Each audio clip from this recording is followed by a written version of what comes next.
You've doubled your turnover. Do you have any idea how important that is? You've doubled your turnover with a 2-day wait and a couple emails and a bullshit story.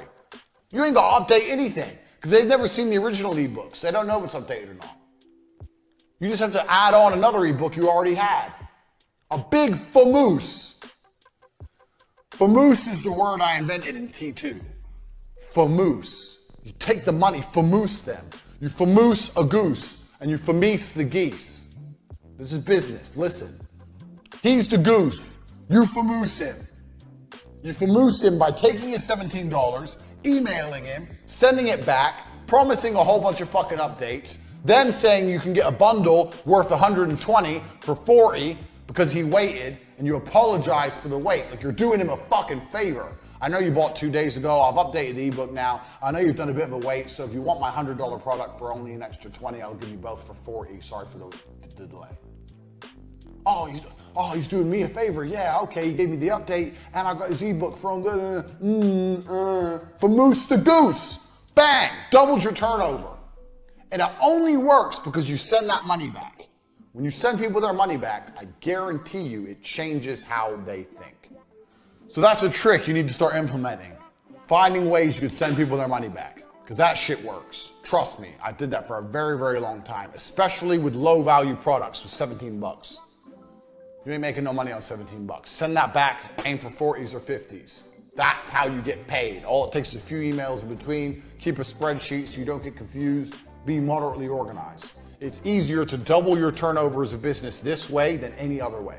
There's no easier way to double your turnover. Trying to get double the customers at 17 is gonna be a lot harder than just fucking a couple emails and doubling your turnover. Double. I've just doubled your business with a very simple trick. I'm a genius. I'm a genius. I'm a genius. And I know this shit works because I did it all my fucking self. I've done this. I'm a genius. Literally. I used to do this all the time with advertising. Oh, I've just bought. Yeah, I'm gonna send it back. Now's not the right time. Oh, but we really want to do it. It's part of our marketing strategy. Yeah, okay, I'll be in touch. Don't worry. I'm gonna identify the right time. Bang, higher price. 24. You have to hard close. Now, a lot of people already understand this. This is why they do false urgency, buy now, running out of time, blah, blah, blah. But you have to hard close people because people don't buy things without being hard closed. So you have to find a way to close them. You either have to do the false urgency thing, we're running out of time, or you can just do, if you don't buy now, it's gonna be very hard to get this deal later on, blah, blah, blah. Now everyone knows this is very basic sales. But in my experience, I've tried soft closing and I've tried hard closing. Hard closing is better. With hard closing, you're gonna lose some people. The people you close outshine or outweighs the people you lose. I see so many businesses that are just working softly, just waiting for people, waiting. It's better to go hard and just get the business done or not. You have 10 potential leads. My board's still wet, so I can't draw for you. I'm sorry, I know you love my diagrams. If you have 10 potential leads, it's better to hard close, come in like Rambo, close 5 and lose 5, than sitting there on 10 that might drop in, might not drop in. Because that 10 that might drop in, might not drop in, fucks with you. It fucks with your estimated numbers. It fucks with, oh, maybe tomorrow we'll have money. It wastes your time. No. Blow them out the water. Get some definites. A definite is better than a maybe.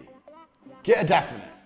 Some people go, oh, I've got this maybe, this maybe, this maybe. Why are they maybes? Make a phone call right now and find the fuck out.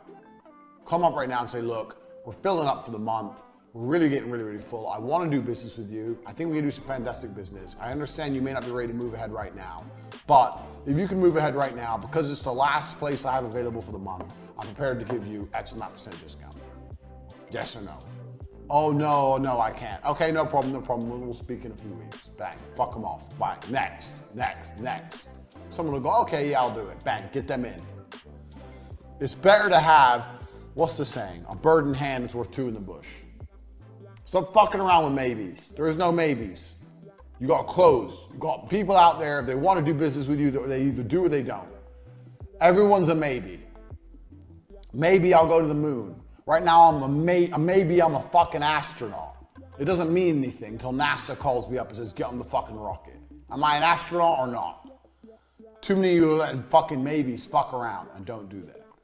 Next point, talking about maybes, number 25. And I think a lot of people already know this, but I'm going to say it anyway. Business ain't real till they pay.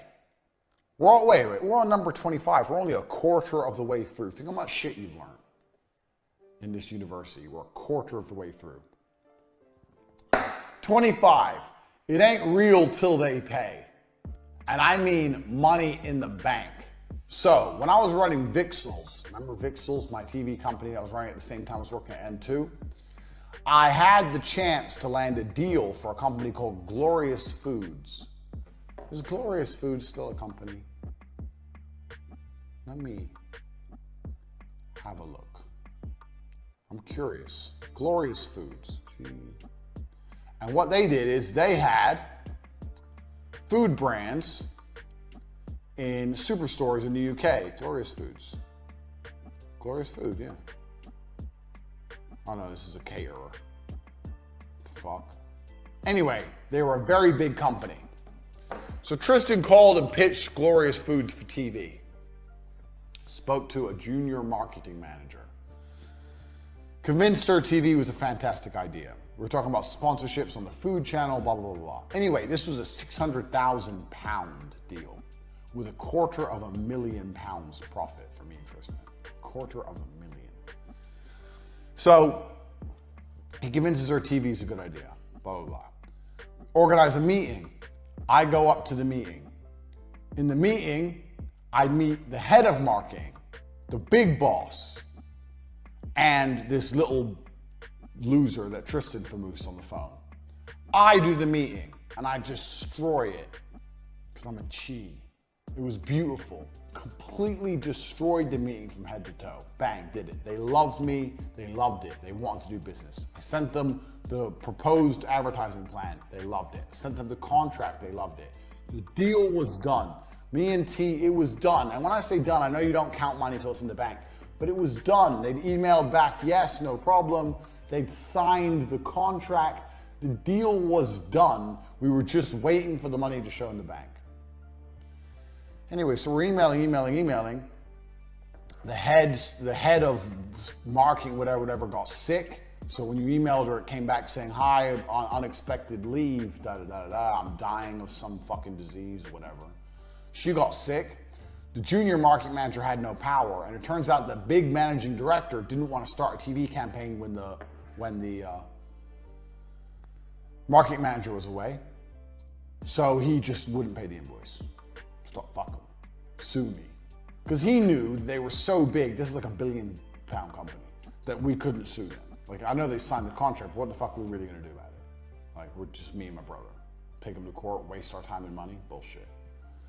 So we're sitting there waiting for money, and guess what? It never comes.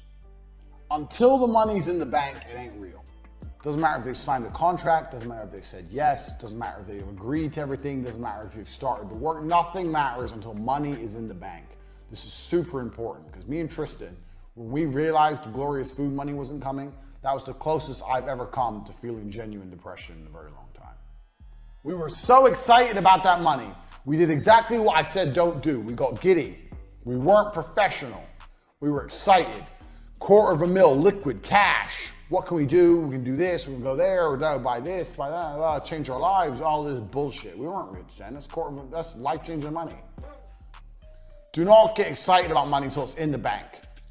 Super, super important, because trust me, that Glorious Foods thing fucked me up for like a week. I couldn't even work properly for a week. I was so pissed off.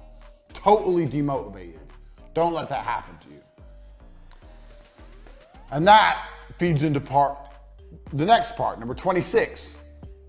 Stress tolerance.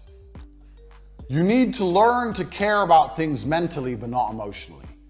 How successful you are as a hustler is directly linked to how much stress you can tolerate. Money making is only stress tolerance. So when you're making money, most of the time, what you're doing is